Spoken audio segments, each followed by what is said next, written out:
Hey everyone, so I wanted to make a quick video about a common failure point on this Cayenne over here in this top left corner of the engine bay when you're facing it.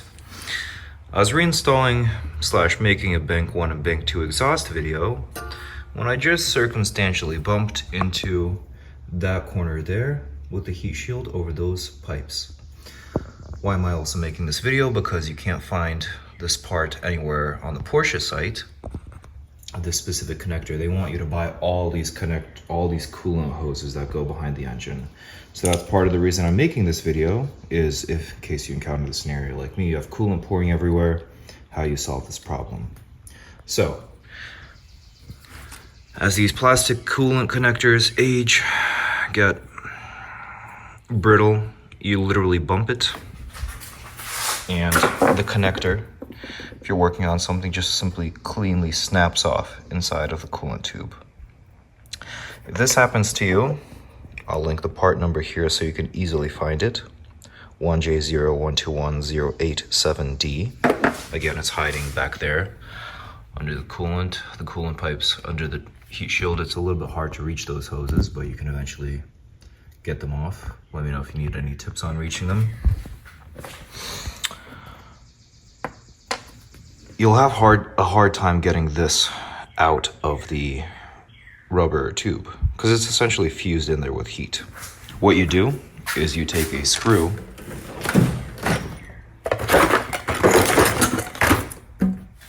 where's the screw used?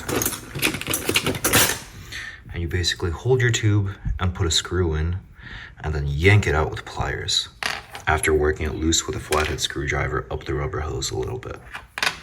So that's how you get any stuck connectors that are stuck inside of the rubber hose out. Then, we shared the replacement part with you.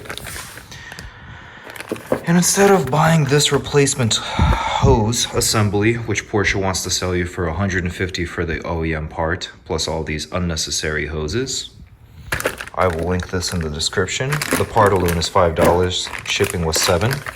Shout out to FCP Euro. I ordered it, I think, Monday or Tuesday. It's Saturday. It arrived a few days later on the slowest option. And again,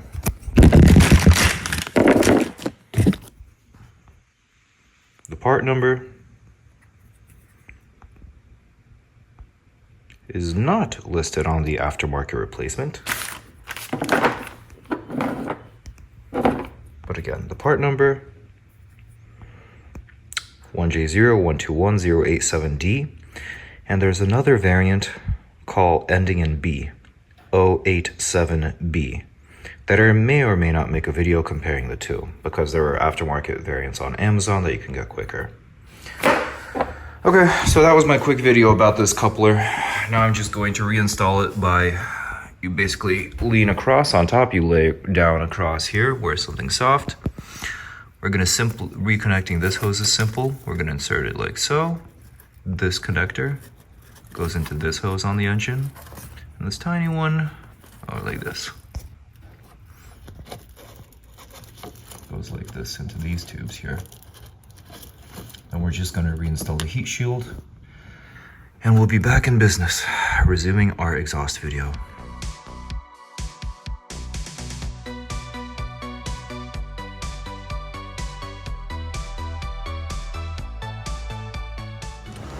And there we go. New part is installed, clamps are reinstalled, hoses are reinstalled. Now the heat shield just goes right back on and we're refill the coolant, let the engine run. From what I read, you either have to vacuum bleed or it's totally fine. So I'm going to not vacuum bleed and hope for the best. You just run the engine, top it off with coolant, run the engine, let it circulate, and top off with coolant after that as well. And you're done.